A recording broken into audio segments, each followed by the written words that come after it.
What's happening, guys? It's Mike's Total Dragon Channel, and today I finally got a chance to get down to my shop this morning and pick up my books. I was not able to get there on Wednesday, so I managed to get down there this Saturday morning, pick up my stack, and I figured I would take a look at everything I got, talk about each book a little bit, as we like to do here. So at the top of the stack, and this is in no reflection of the order of favorites or anything, it's just a random grouping. That's just how they got put into the bag.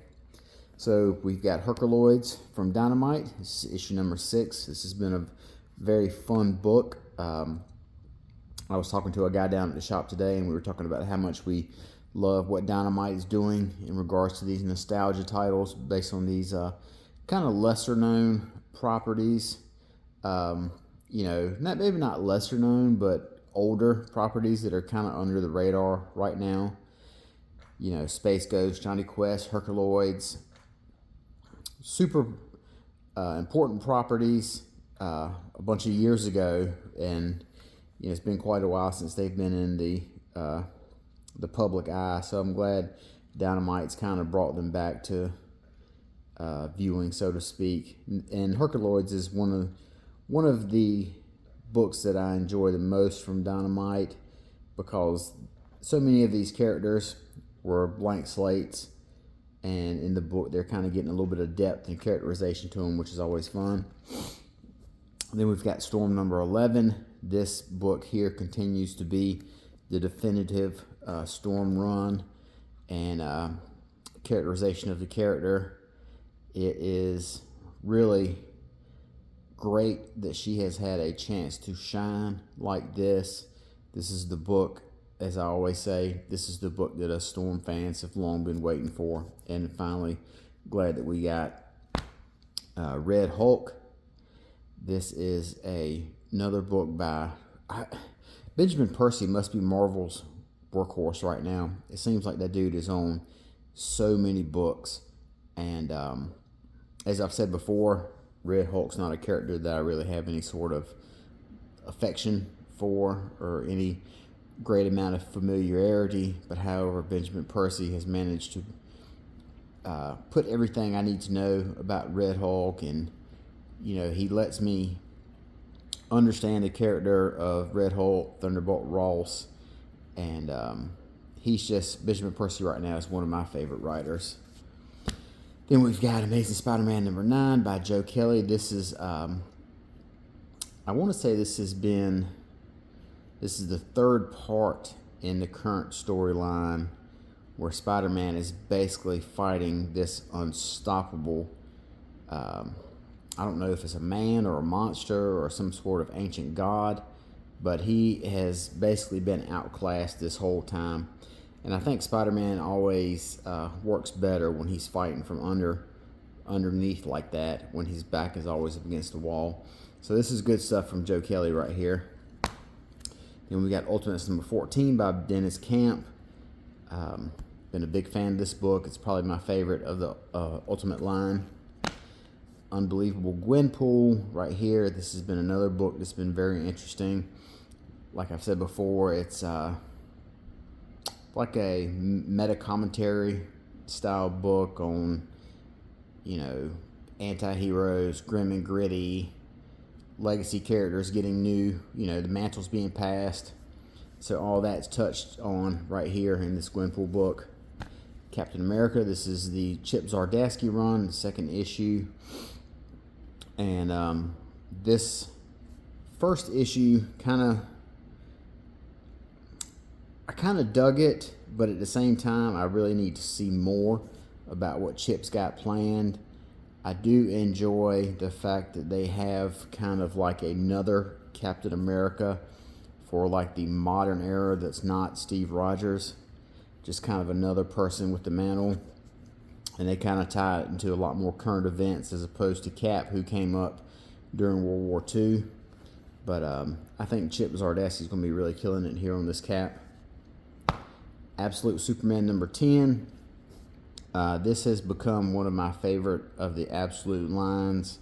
It's second only to Absolute Wonder Woman and it has surpassed Absolute Batman, which I think I'm going to drop. Jason Aaron right here is really carving out something unique and special with this Superman. And although this Superman is the most radically different of the 3 initial launch characters, it still has a lot of similarities. So Jason Aaron here is really, like I said, just putting on something special, and a lot of it is very, you know, kind of topical for the stuff that's going on today in the world. We see a lot of evil corporation in here, a lot of environmental issues, you know, that type of stuff. And Jason Aaron manages to work all of it into this absolute book. One World Under Doom, issue number 6 from Ryan North. This is the J. Scott Campbell cover. I've been a real big fan of this storyline, this event. My only complaint is I feel like it's dragging on too long. I believe issue 1 came out in February, and here it is at the end of August, and we're not at the end yet. So although I like it, I'm kind of ready for it to wrap up and end. Oh, dropped the phone right there. That's not good. But where was I? Oh yeah, it's been kind of dragging on. Not really dragging on because it's been good. It's been quality. It's just lasting too long right now, and I'm ready for it to end and ready for Marvel to get on the road to the next big event they want to start working on. And then we've got Uncanny X-Men by Gail Simone, number 19 right here. This has Deadpool and Outlaw in it. I have seen a handful of panels of this online, and it's got the typical Deadpool meta-style humor. So, you know, that's the type of stuff you get with Deadpool. And Outlaw is a character that Gail Simone, in addition, she wrote Deadpool for quite a while. She has a lot of familiarity with Outlaw as well. So, this book here by Gail has been really not as much about big adventures as much about the characters crafting basically a semblance of a home life, you know, and a family.